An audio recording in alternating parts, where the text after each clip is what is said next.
Welcome to the Gigi and Nyla Storytime. Today we have the honor to speak with Black toy/game inventors, who will be featured in Black Inventors Got Game, directed by James Howard. Welcome to Reading. We are so excited to have you here. It truly is the best birthday gift ever to be in your presence.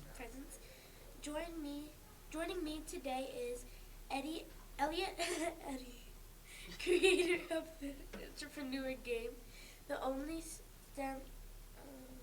You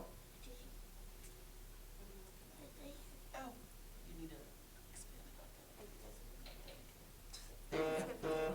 Board game in the world. Helen Harris, inventor of the patent word game Jotted Down. James Howard, exclusive director of the Black Inventor Hall of Fame, also known as BIHOF, and exclusive producer of BIHOF films. James has 19 patents and has designed more than 400 products in his 40-year career, including toys for Crayola and J&J baby products. Ken Johnson, creator of Phase 10, which is celebrating 40 years of success, and it's the second most popular selling card game in the world. Lamont Morris, inventor of Real Meal Easy Bake Oven, and currently holds 9 patents while serving as one of the Hasbro's longest tenured toy designer. Nicole Murphy, app designer of Barter Black, connecting conscious Black entrepreneurs on a budget with each other. Jeffrey Timmingham, representing the late Charles Harrison, creator of the Viewfinder. Timmingham is co-author of A Life Design. Al White, author of A Race for the Net of the Net, and CEO for Lonnie Johnson, who is the creator of the Super Soaker and Nerf gun. Thank you to our sponsors and what is this for? Oh, I think that was just Now let's get started. First question for all of you Black inventors. How old were you when you thought of making your invention?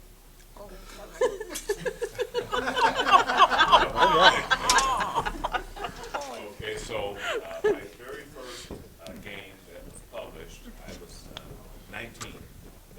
I created it when I was 12, but at 19 I decided to try to get it into the marketplace, and it was the predecessor to what later became Phase 10. Oh, that's pretty cool. Well, I became an inventor when I turned 50, and I am now 53. So, not awesome. long. I've been an inventor for most of my life, and developed a lot of companies and a lot of products. And I've been with Lonnie for about 20 years now. Well, I created my game when I was 66 years old, and I'm still 66. So Chuck designed his first product probably when he was about 20 years old, but the Viewmaster, which he designed in 1958, was when he was 27 years old. I thought of Barter Black when I was 38 years old, and I just turned 40 this month. Okay. I invented my first toy at Marvin Glass and Associates for Fisher Price, and I was 26 years old. That's pretty cool how young you were, and you had all of your creativity just going through your mind to make a game or an app. Next question. Who in your life inspired you to reach your goals? Me first. Yeah.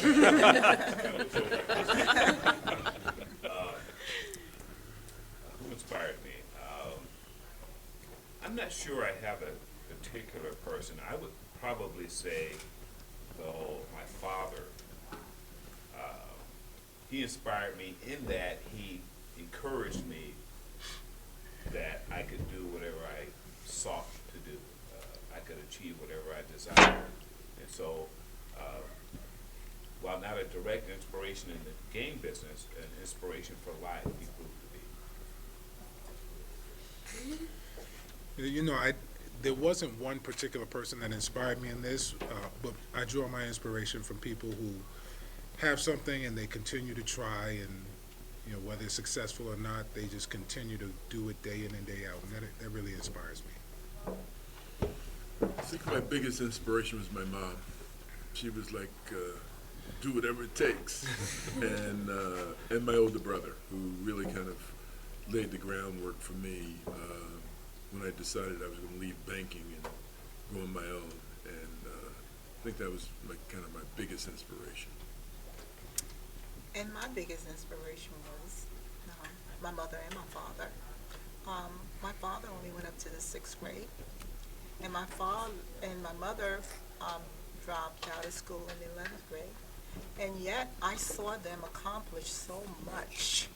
When I tell you, and it's and I don't want to go on and on, but statistically, I was not supposed to go to college. I was not supposed to have 2 masters. I was not supposed to retire as a principal of a school.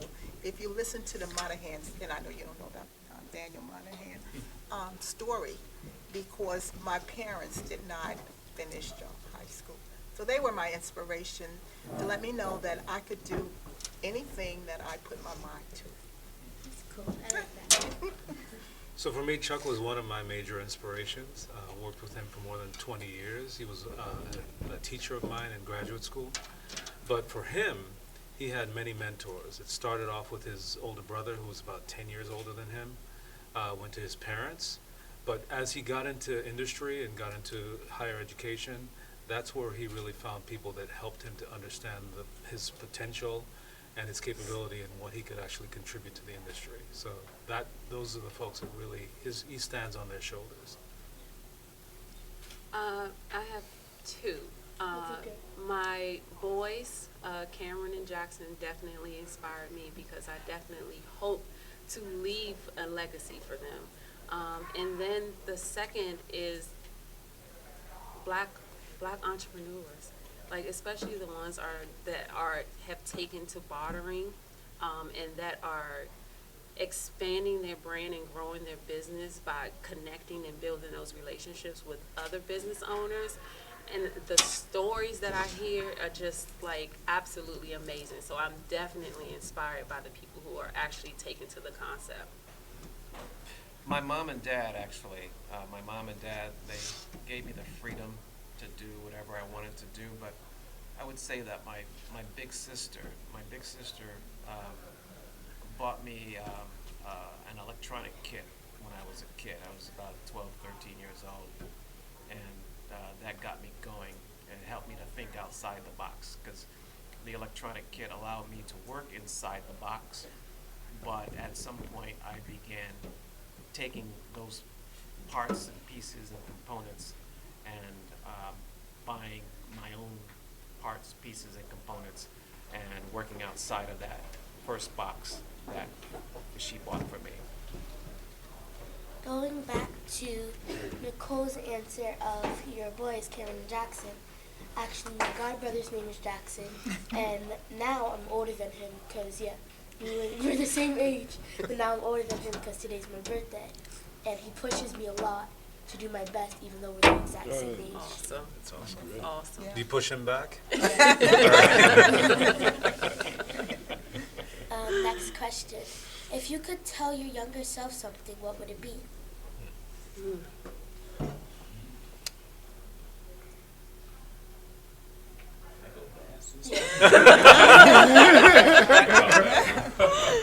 I would say keep doing what you've been doing.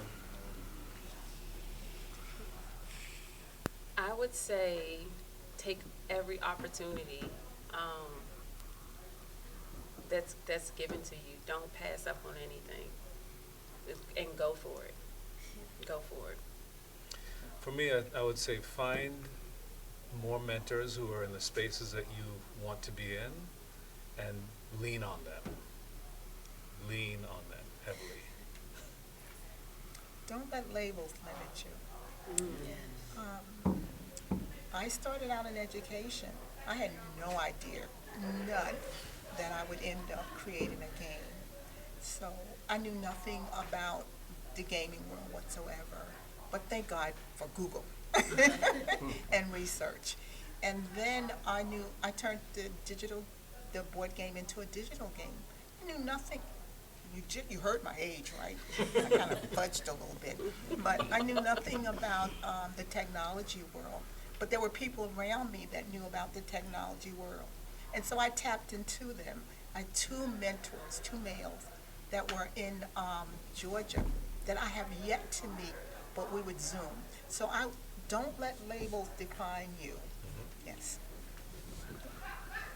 As I think about it, I think back to the beginning of the internet, and since I was sitting at the table giving advice to people on how to take advantage of it, my younger self should have taken advantage of it, you know, and, you know, we have people who have become billionaires because of advice I gave them, and that would have been something I would have changed in my life. For me, I think it would be, don't allow other people's thoughts of what you can and cannot do affect you trying to accomplish your goal. Oh, she's Good at that. she has warmed up now. Yes. Yes. You know, I didn't come up with a better answer than the first one I thought of. It would be just keep doing what you're doing. You'll get there. Just keep doing what you're doing. And I guess I also would have told myself to invest in Amazon. The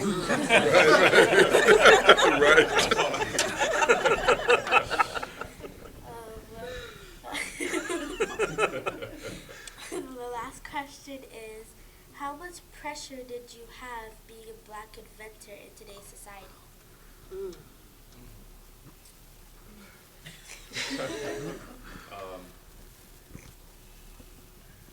You know, my experience is probably not the experience of most black inventors. I actually did not feel much pressure at all. And I know that's not everyone's experience. So I can't, the pressure that I felt was, I didn't have the kind of mentors that someone else spoke about.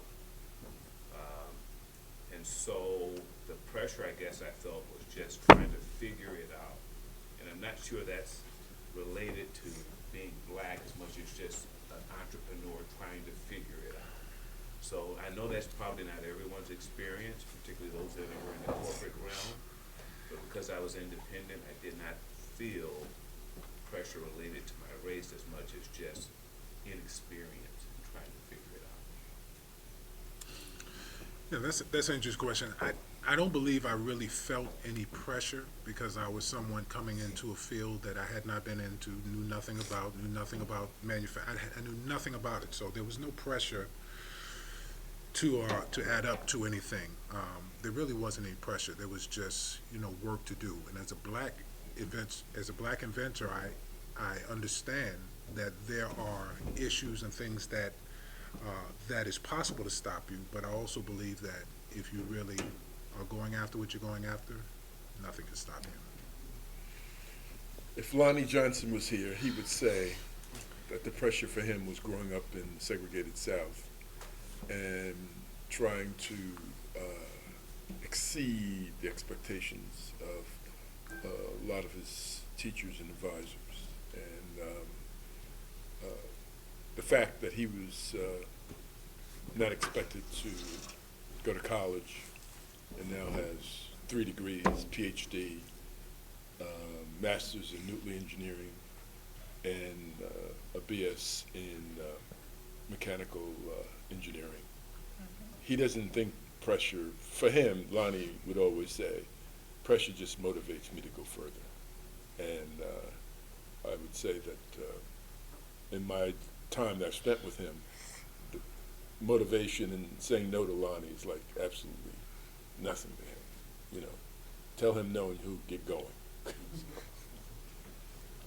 I don't know that I felt any pressure either in terms of a black game maker. I think that what I felt as a black woman is maybe some discouragement, because I would go to different conventions on games and toys, and I would see only 4, maybe 3 of us. As a matter of fact, I think I may have been the only woman there now that I think about it, because the gaming world is basically dominated by white males, which I was surprised, because I'm thinking it's toys, you know, and I was thinking, and this is a new arena for me. So I was surprised by that. I don't think pressure, I didn't feel any pressure. I wanted to change things, and that's why I feel like this morning is such a great opportunity, because sometimes as minorities and as blacks, we're not exposed to various arenas. And the gaming world was one of those that I had no knowledge of, and I'm finding that a lot of students have no knowledge of the money that can be made from this arena. So no pressure, just maybe discouragement once in a while. So I'll answer for Chuck, who felt he experienced a lot of pressure around race. Beginning with, at the time that he started college, was just after World War II. And so there were veterans who were much older than him that were coming into the workforce and into education. So he was competing with white men, all white men, who were 3 or 4, 5 years older than him, and trying to make sure that he could stand on his own 2 feet against them. And one of the things that he talked about is a realization when he was in a classroom and saw one of these guys being chewed out by the professor, and he was like, I'm not the one being chewed out, I must be doing something right. And so that began to build some confidence in him. But he experienced it again when he was trying to find work, where doors were closed to him. He used to say that one of the things was that he was the solution to everyone's employment problems. He would arrive and they would suddenly have no openings, right? So he experienced it over and over again, even during his career at Sears. And it was one of, for him, the most important aspects of his experience, because he did not want anyone else behind him to experience that. The other thing that he spoke about often was isolation, which is a little bit different from that pressure, but a sense that there is no one else like you. In fact, we had a couple of the guys here were at an event in 1995 by a group called the Organization of Black Designers, which was the first gathering of its kind, where there were literally 200 or 300 black designers from all different sorts of industries in one space together, and it was like this real homecoming almost, where you could see people who were out toiling in these different spaces, usually alone, right? But you could see them and appreciate them and respect what they were doing, because some of them were doing really amazing things. But that he was experiencing a lot of that throughout his career. This is a loaded one for me, because I feel pressure from 2 different perspectives. One, I created Barter Black during the pandemic when black entrepreneurs were struggling. We definitely didn't have the funding to survive during the pandemic. So I feel the pressure because I've created something that black entrepreneurs can use to make sure that they grow their business, that they expand their business. So I feel that pressure because it's a lot, knowing that they depend on this app to be successful. And then I also feel the pressure, I guess being a black woman, calling my app Barter Black, that brings a whole nother type of pressure, because I honestly, I have thick skin, but I do get the negative messages and everything like that. So that's the two different types of pressure that I feel built in the app. That's interesting you say thick skin, because sometimes I felt pressure from others who didn't want me to feel comfortable in my skin. And there's one, the Easy Bake Oven is a good example. I mean, the Easy Bake Oven is one of the higher complexity toys out there, where it uses all the 5 senses. And plus it has a timer which allows you to anticipate time. So you've got now 6 senses that are going on. But to be the black man behind that new experience, no pun intended, but that's a project that you get burned on the assignment, if you will, if you don't get it right. So my pressure was to make sure that I dotted all my I's and crossed all my T's on something like that, because if something goes wrong with a product like that, and I'm the black man behind it, that's pressure. So, but fortunately, it worked out. There were no recalls. No nothing. I think, that's all of the questions that we have today. It was really fun to do it on my birthday, but it was really fun to get to see what you guys went through and how you guys made your way to the top where you're at now. And for me, as a young girl, it gives me confidence to move on with what I want to do in life. So thank you all. Good. Thank you. Thank you. Yes, Congratulations. Nicely done.